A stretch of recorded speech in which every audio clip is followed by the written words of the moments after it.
Hello students, हम लोग exercise 31.1 पे हैं और यहाँ कह रहा है निम्नलिखित रैखिक असमीकाओं के निकाय को आलेखीय विधि से हल करें। चलिए हम लोग क्वेश्चन नंबर 7 से देखते हैं, क्योंकि पिछले वीडियो में क्वेश्चन नंबर 6 तक देख लिए थे। तो क्या लिखेंगे यहाँ पर, दिए गए रैखिक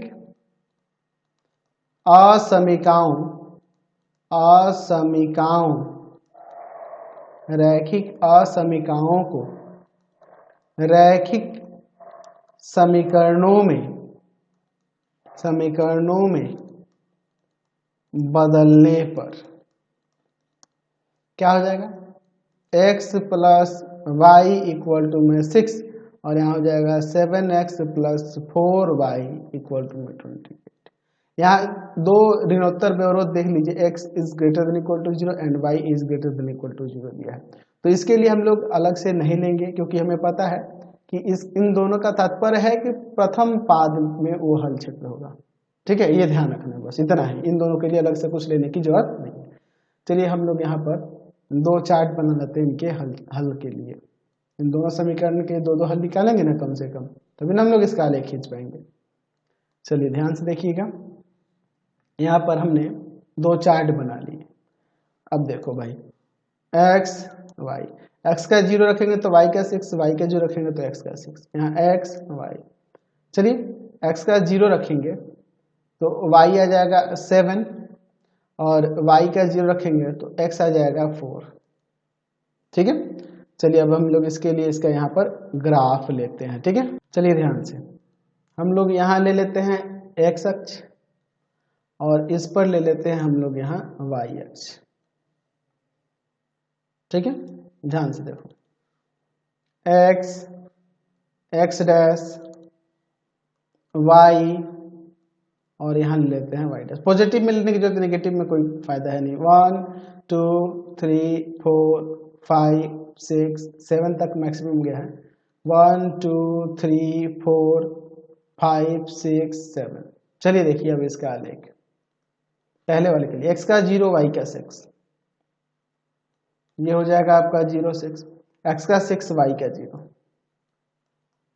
तो इन दोनों से होकर जाने वाली अगर हम लोग रेखा की बात करें तो वो कुछ इस प्रकार से हो जाएगी। और यह रेखा डॉटेड होगी कि डार्क, इसका पता हम लोग कहाँ से लगाएंगे, उस दिए हुए असमीका से। यहाँ सिर्फ लेस देन 6 का है, इसलिए ये रेखा डॉटेड हम लोग ले लेंगे। यह रेखा जो होगी डॉटेड होगी, उसको आप डॉटेड बना लेंगे, या आप डॉटेड ही खींचना स्केल रख के। मैं तो इसको डॉटेड बना दे रहा हूँ। ठीक है, आप डायरेक्ट डॉटेड ही खींचना। ठीक है, चलिए अब इसके बाद देखिए दूसरा। देखिए दूसरे वाले के इसका समीकरण देते हैं, x plus y equal to में 6 था। दूसरे वाले के लिए x का 0 y का 7 0 7, x का 4 y का 0, x का 4 y का 0। ठीक है, तो इन दोनों से होकर जाने वाली जो रेखा होगी कुछ इस प्रकार से होगी।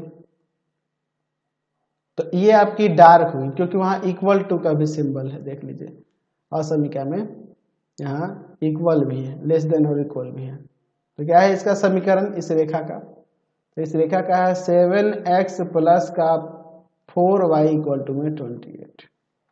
नहीं ना है जी। चलिए अब हम लोग 0 0 पर असमीका को चेक करते हैं, ताकि हमें हल क्षेत्र पता चल सके। 0 0 पर असमीका, ठीक है, देखिए क्या हो जाएगा। पहला वाला देखो, यहाँ 0 रखेंगे तो 0 प्लस 0 इज लेस देन 6, तो 0 6 से लेस देन है, बिल्कुल सत्य है ये। और यहाँ 7 इंटू में 0 प्लस 4 इंटू में 0 is less than equal to 28। देखिए 0 इज लेस देन 28, ये भी आपका सत्य है। तो दोनों रेखाओं के मूल बिंदु की तरफ, इधर के तरफ, और आपको पता है कि प्रथम पाद में लेना है, क्योंकि एक व्यवरोध ये भी दिया, x is greater than 0 equal to 0 and y is greater than equal to 0। तो फर्स्ट क्वाड्रेंट में ही होगा हल क्षेत्र, यानी दोनों रेखाओं के इधर वाला क्षेत्र जो होगा, यह वाला क्षेत्र जो होगा, इसका हल क्षेत्र हो जाएगा। समीकरण निकाय का यह आपका हल क्षेत्र हो जाएगा। समझ गए? Question number